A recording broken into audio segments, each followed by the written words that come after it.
और आज जो शुरू करेंगे अपन लास्ट 4th पैराग्राफ से शुरू करेंगे। Events justified Gandhi's position.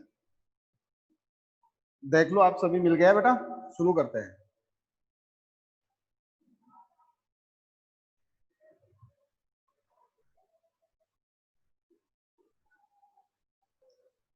Events justified Gandhi's position.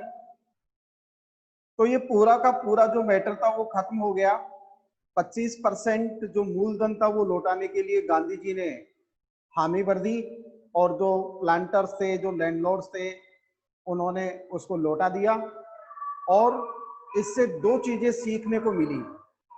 Number एक तो ये मिला कि जो शेयर क्रोपर्स थे, उन शेयर क्रोपर्स ने ये समझ लिया कि उनके भी अपने राइट्स होते हैं, उनके भी अधिकार होते हैं, वो भी डिफेंडर्स हैं। और वो जो डरते थे उन लोगों से, उस डर के खिलाफ उनमें करेज आ गया, वो भी थोड़े से बोल्ड बन गए। Event justified Gandhi's position. आगे आने वाली जो घटनाएं थी, उन घटनाओं ने गांधी जी की जो क्या कहते हैं अपन, एक प्रकार से ये कह सकते हैं कि गांधी जी की जो स्थिति थी या आने वाली जो सिचुएशन थी, उनको जस्टिफाई किया, न्यायोचित घोषित किया। कहने का मतलब आने वाला जो समय था, उस समय ने इस बात को जस्टिफाई किया, गांधी जी का जो डिसीजन था उसको जस्टिफाई किया। और उसका परिणाम क्या हुआ? Within a few years, the British planters abandoned their estates. कुछ ही वर्षों में जो ब्रिटिश प्लांटर्स थे, जो अंग्रेज जमींदार थे, उन अंग्रेज जमींदारों ने क्या किया? अपने जो भूभाग थे, अपने जो उनकी जमीनें थी, उन जमीनों को त्याग दिया, छोड़ दिया। विच रिवर्टेड टू द पीजेंट्स, जो किसानों की हो गई। इंडिगो शेयर क्रॉपिंग डिसअपियर्ड, और इस प्रकार से इंडिगो जो शेयर क्रॉपिंग थी, जो बाटा के अंदर जो किसानी करने का जो काम था, वो खत्म हो गया। शेयर क्रॉपिंग पूर्ण रूप से खत्म हो गई। देखिए स्टूडेंट्स, एक बच्चे का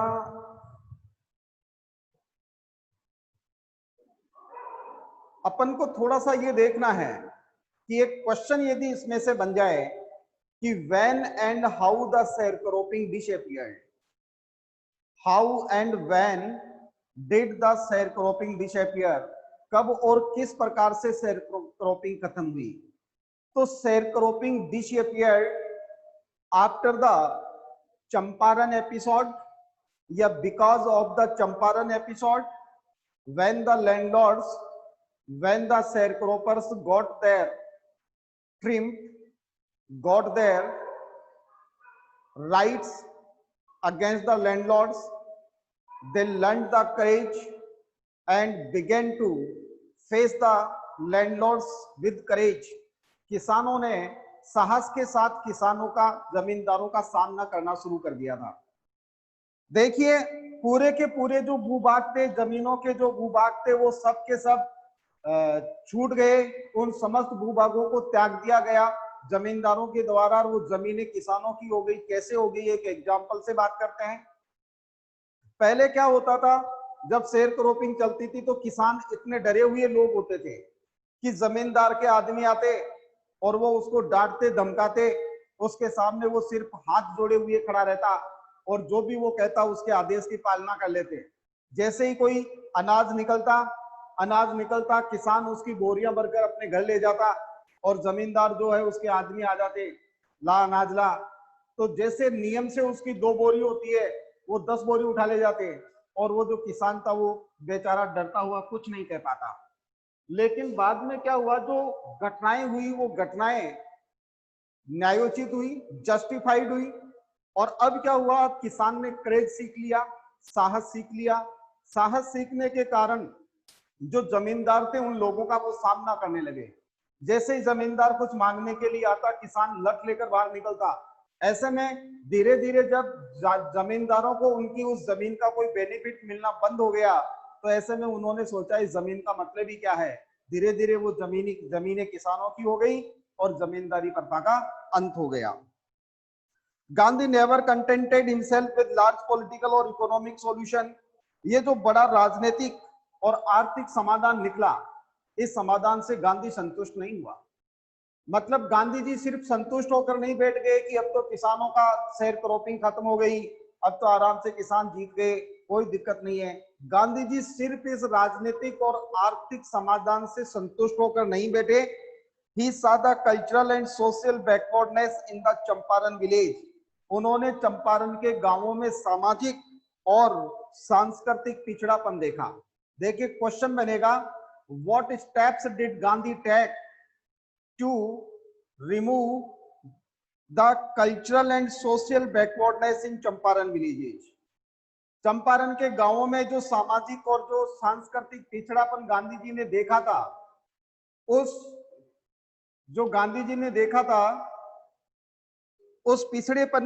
पिछड़ेपन के कारण, उस पिछड़ेपन को दूर करने के लिए गांधी जी ने क्या स्टेप उठाए।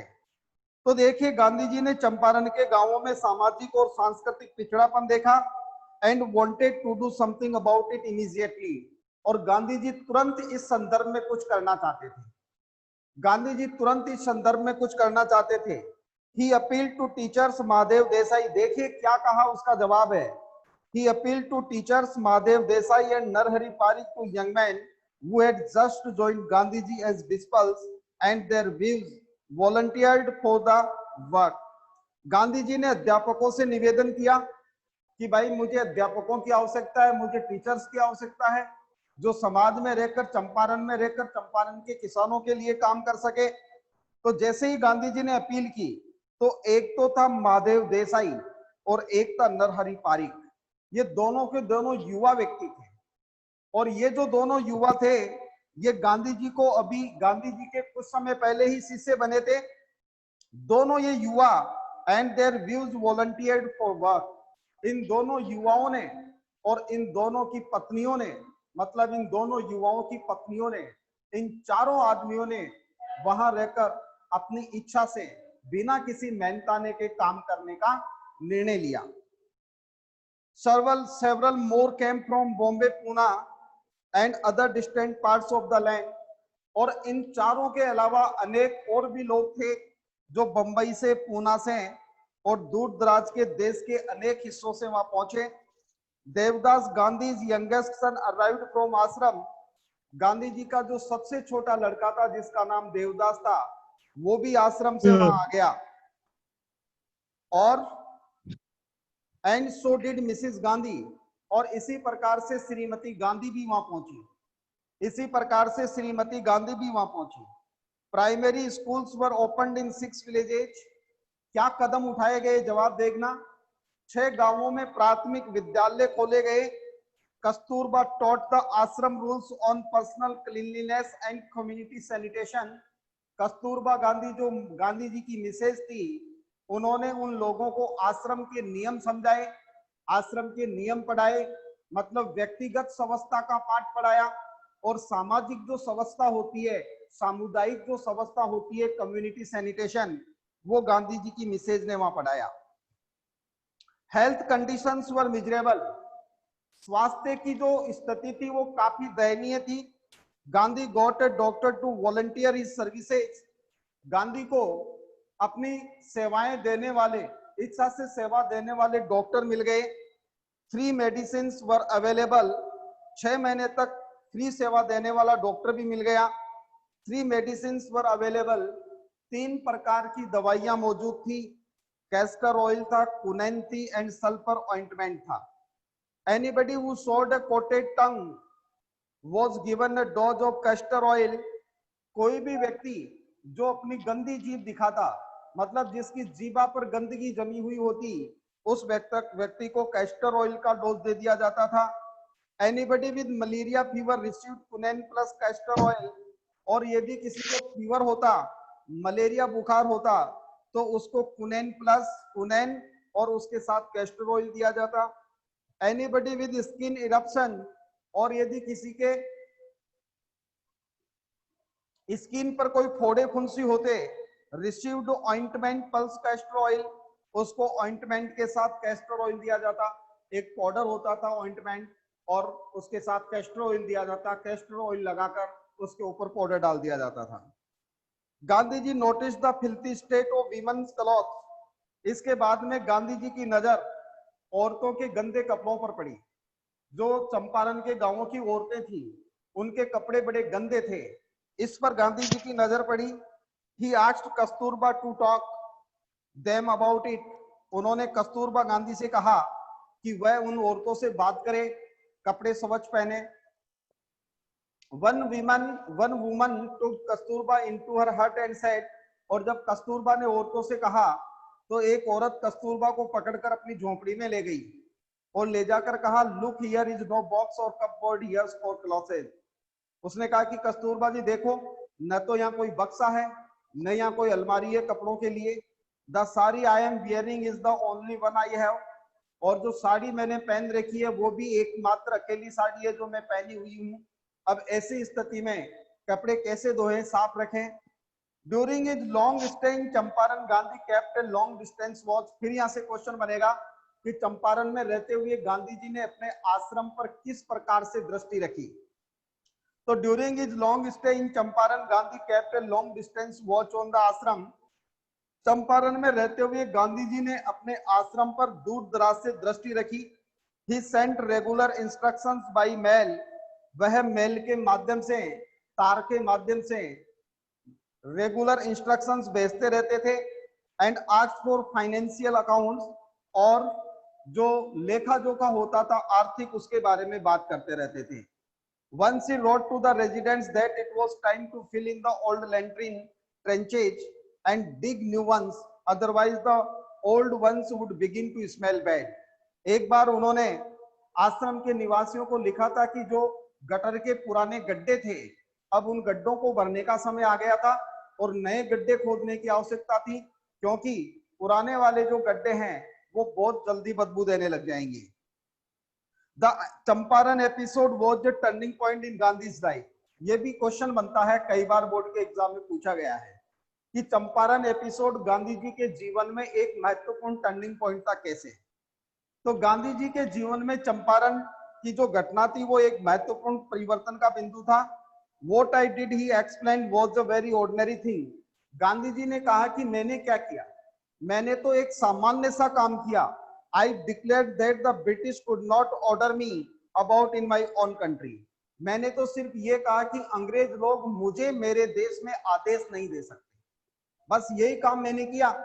अब देखिए चंपारण एपिसोड गांधी जी के जीवन में टर्निंग पॉइंट कैसे बन गया। तो चंपारण एपिसोड गांधी जी के जीवन में टर्निंग पॉइंट इस प्रकार से बन गया क्योंकि गांधी जी ने अपने जीवन में सबसे पहले सविनय अवज्ञा जो हथियार था उस हथियार का उपयोग किया और उस हथियार का परिणाम उनके सामने आ गया कि ये हथियार बड़ा पावरफुल है।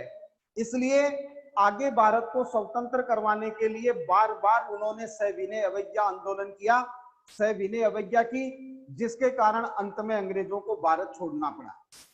तो ये इनके जीवन में इसलिए टर्निंग पॉइंट था। But Champaran did not begin as an act of defiance. लेकिन चंपारण की जो घटना थी ये सिर्फ एक प्रकार से जीत का काम होकर नहीं रह गई। It grew out an attempt to elevate the distress of large number of poor peasants. क्या हुआ, बहुत अधिक संख्या में जो गरीब किसान थे, उन गरीब किसानों के मस्तिष्क में जो एक प्रकार का डर था, जो डिस्ट्रेस था, जो उनके जीवन में स्ट्रेस था, उसको एलिवेट करने का काम किया। यानी कि चंपारण की घटना ने किसानों के मस्तिष्क के ऊपर जो एक प्रकार का तनाव था, जो एक प्रकार से परेशानी थी, उस परेशानी को हटाया। This was the typical Gandhi pattern. और ये गांधी जी की राजनीति का सबसे टिपिकल उदाहरण था। His politics were intertwined with practical day-to-day problem of the millions. देखिए क्वेश्चन बनता है, what was the typical pattern of Gandhi's politics? Gandhi के जीवन की या गांधी की राजनीति का टिपिकल पैटर्न क्या था? तो जवाब होगा his politics were intertwined with the practical day-to-day problems of the millions. Gandhi ji की राजनीति का टिपिकल पैटर्न ये था कि उनकी राजनीति लाखों लोगों के रोजाना के जीवन की समस्या पर आधारित होती थी। His was not a loyalty to abstractions. वो सिर्फ लिखे हुए जो नियम होते थे, जो एब्स्ट्रैक्शंस होते थे, जो लिखावट सिर्फ होती थी, उसके प्रति वफादार नहीं थे। It was a loyalty to living human beings. उनकी राजनीति जीवित मानव प्राणियों के प्रति क्या थी? लॉयल थी।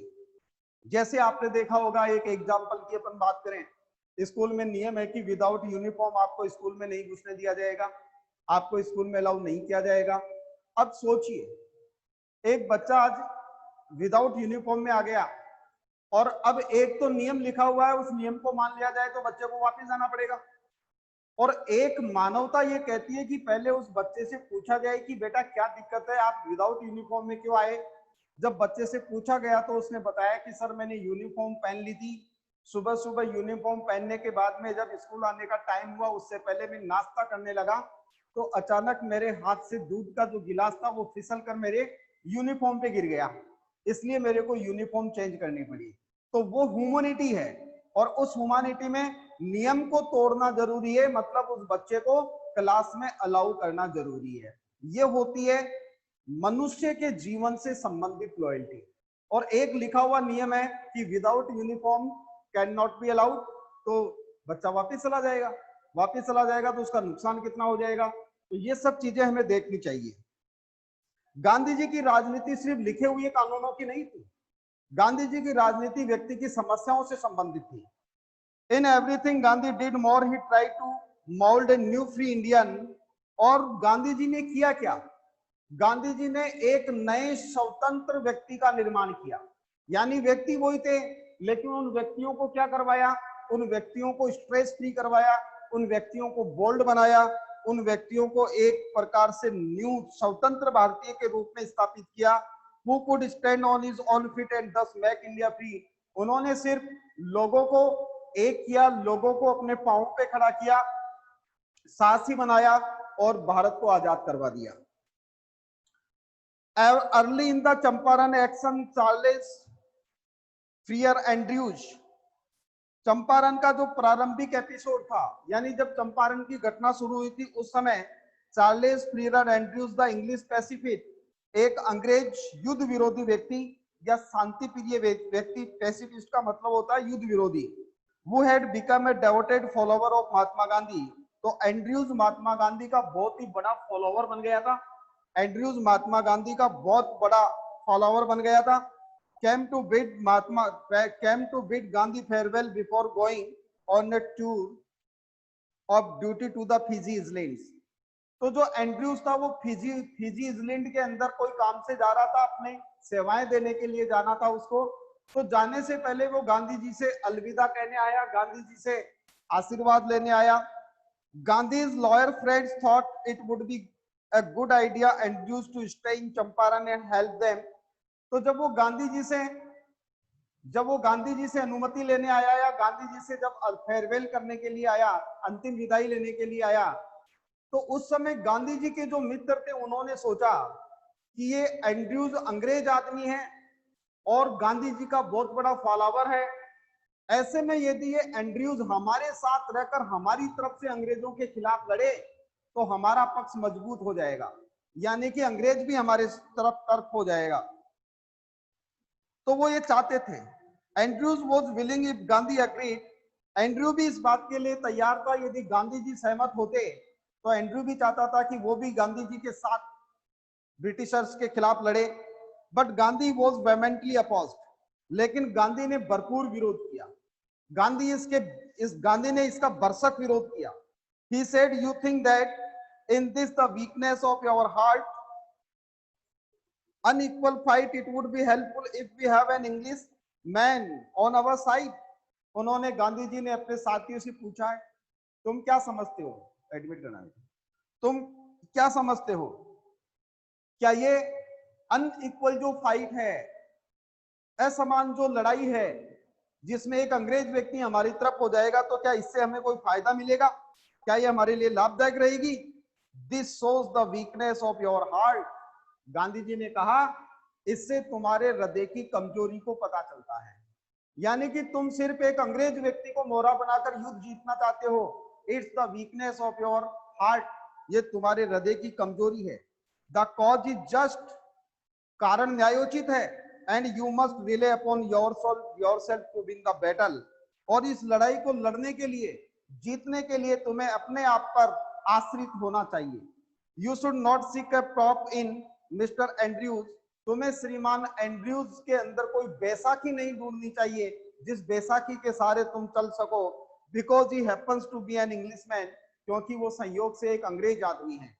तो एंड्रयूज हमारा समर्थक है, हमारा फॉलोवर है, लेकिन इसका मतलब ये नहीं है कि तुम इस युद्ध को जीतने के लिए एंड्रयूज को बैसाखी बना लो, क्योंकि किसी बैसाखी के सहारे व्यक्ति चल तो सकता है लेकिन जीत नहीं सकता।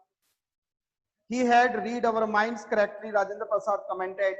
बाद में राजेंद्र प्रसाद ने कमेंट करके कहा कि महात्मा गांधी जो थे वो हमारे मस्तिष्क को अच्छी तरीके से समझ चुके थे।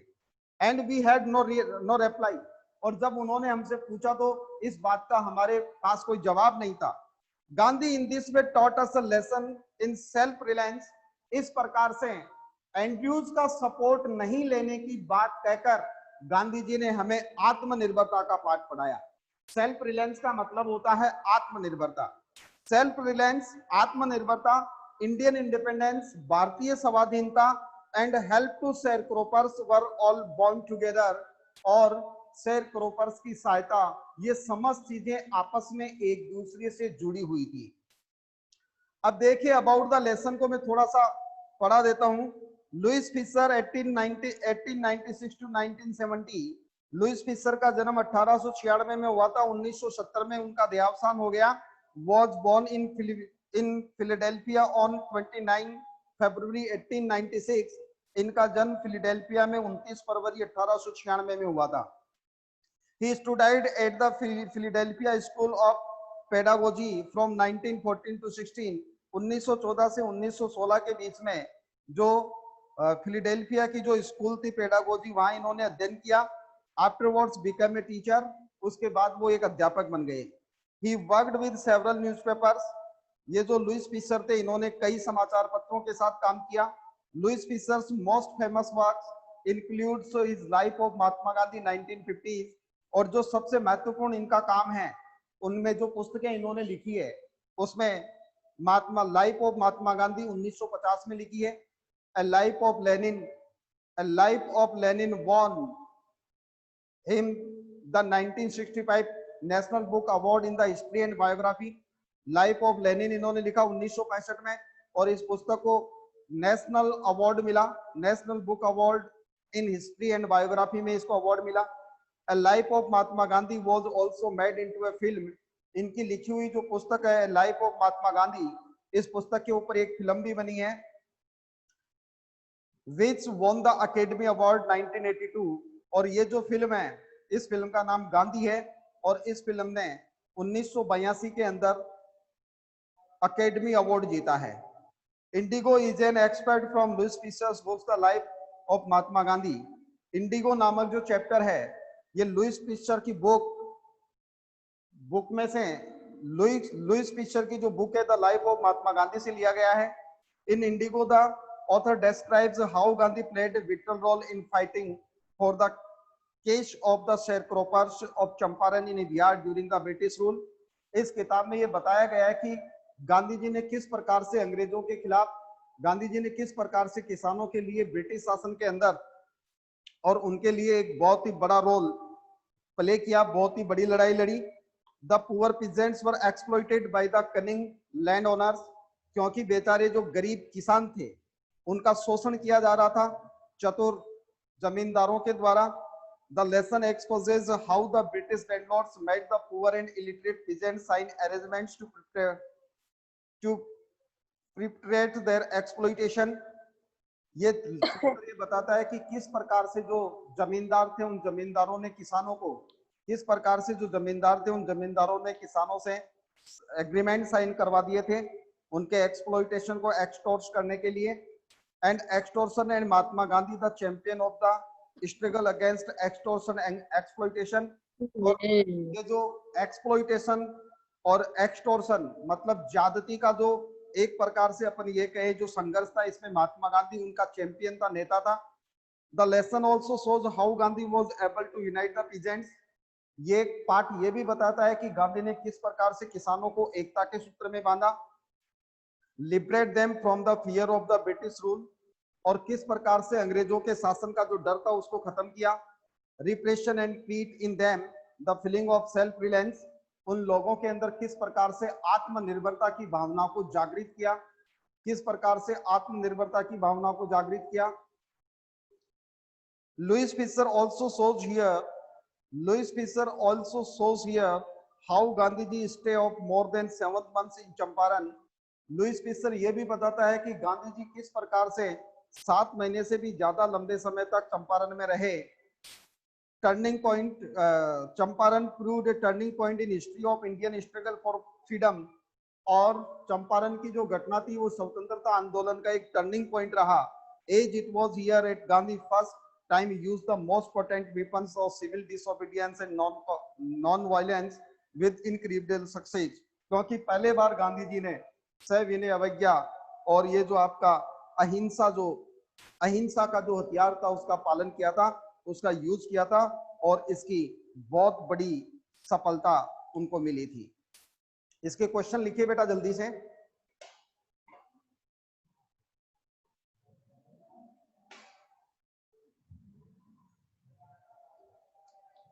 क्वेश्चन नंबर 1 देखिए, what steps did Gandhi take against social and cultural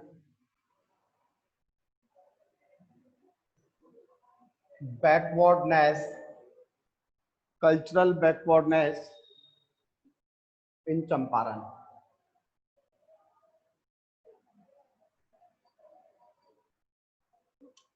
दूसरा क्वेश्चन देखिए, what steps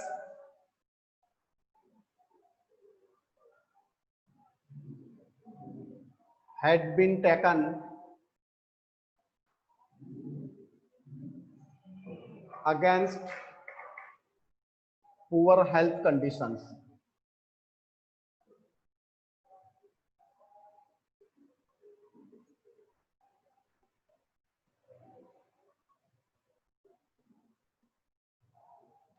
क्वेश्चन देखिए, what happened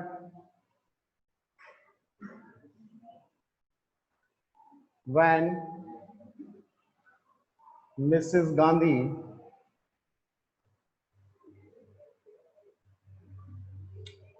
talked women about their filthy clothes, filthy filthy clothes? Question number 4 देखिए,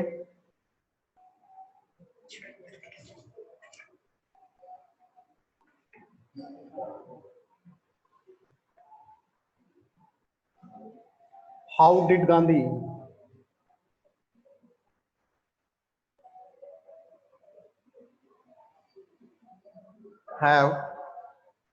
Gandhi have या keep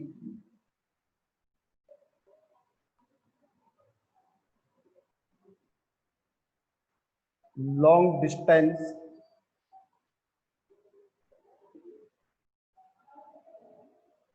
watch on ashram?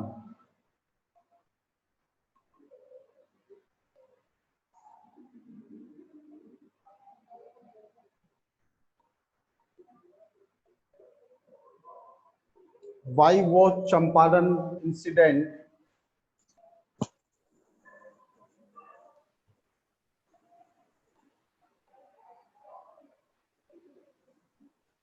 या episode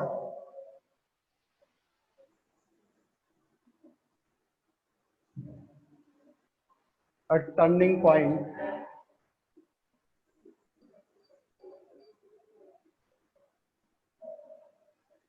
Gandhi's life. Why did Gandhi? Huh? Why did Gandhi oppose and huge?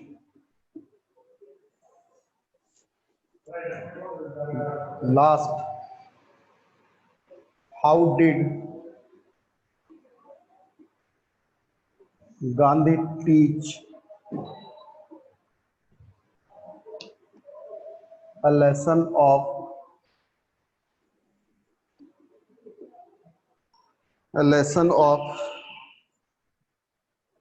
Self reliance? बेटा सबसे पहले जल्दी से इसका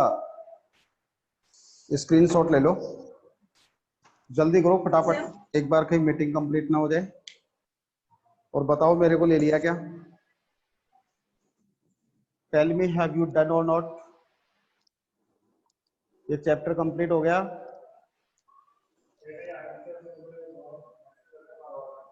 है?